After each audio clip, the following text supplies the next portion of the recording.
Hello, I'm Connor Allen Roberts and welcome to my media evaluation question 4. How did you use media technologies in the research, planning, construction and evaluation stages? Part 3. Construction.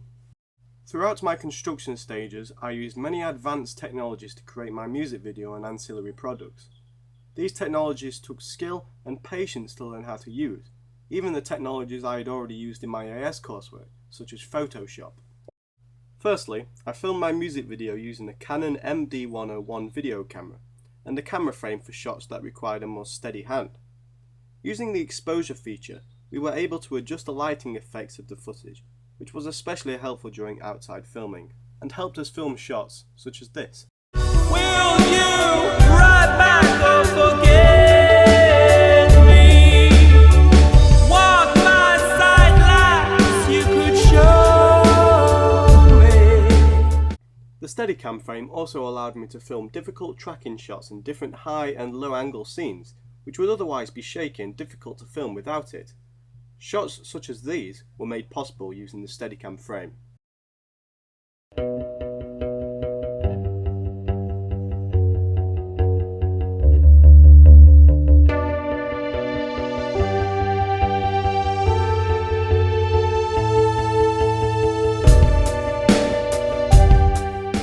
This supports Sunderland's theory in 2004, which states that it takes people and equipment to create a media product.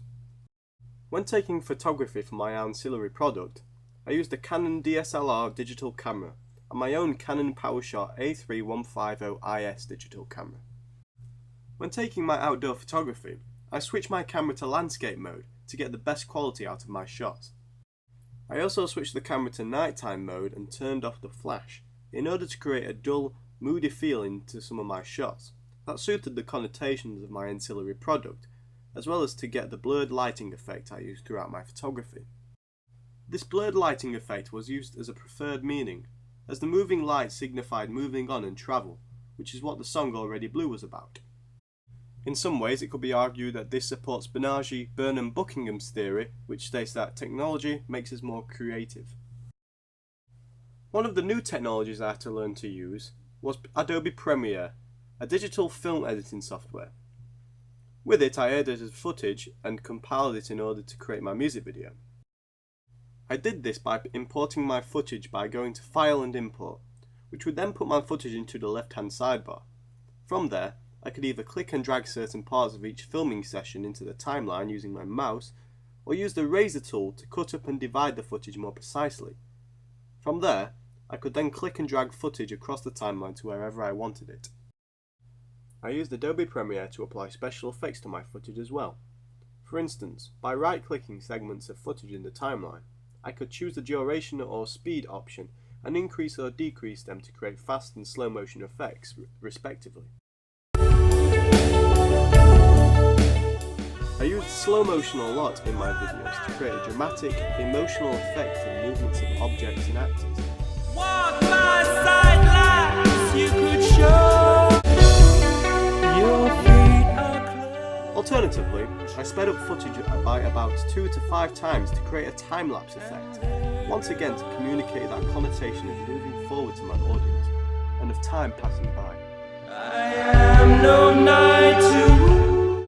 I also applied a tint effect to my footage.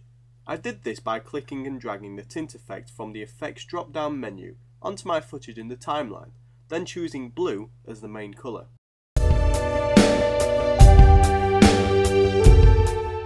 I did this for 2 reasons. 1, to create a cold, morbid, sorrowful atmosphere to the video that suited the connotations of the song, and 2, to suit with the song's name, Already Blue, arguably supporting Andrew Goodwin's theory that the visuals should always match the lyrics.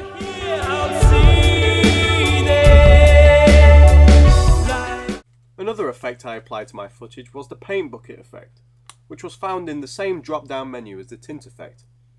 I applied this effect only to the male antagonist of the narrative, as it gave him an almost virus-like presence, or as if he was a godly being, creating a star persona for him in some ways. Don't hang me into a corner.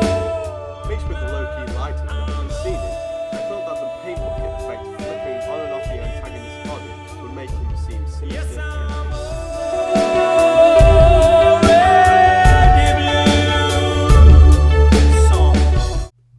also use the opacity tool frequently during the construction stage to create cool, vintage effects to my footage. I could do this by clicking and dragging layers of footage on top of others in the timeline, then adjusting their opacity found in the top right properties bar to make them merge into one another. Your feet are clay and true. I thought this effect was very interesting and was used solely for the purpose of looking aesthetically stimulating.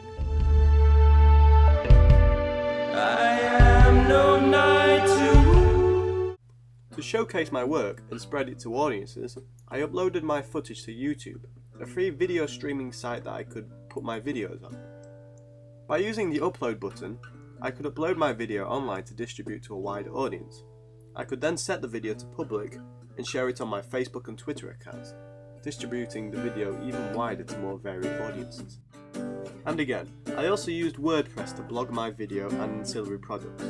For my video, I could embed my YouTube link into the posts, and for my ancillaries, I could click the Add Media button and upload them. And of course, none of this would have been possible without the Web 2.0 or World Wide Web.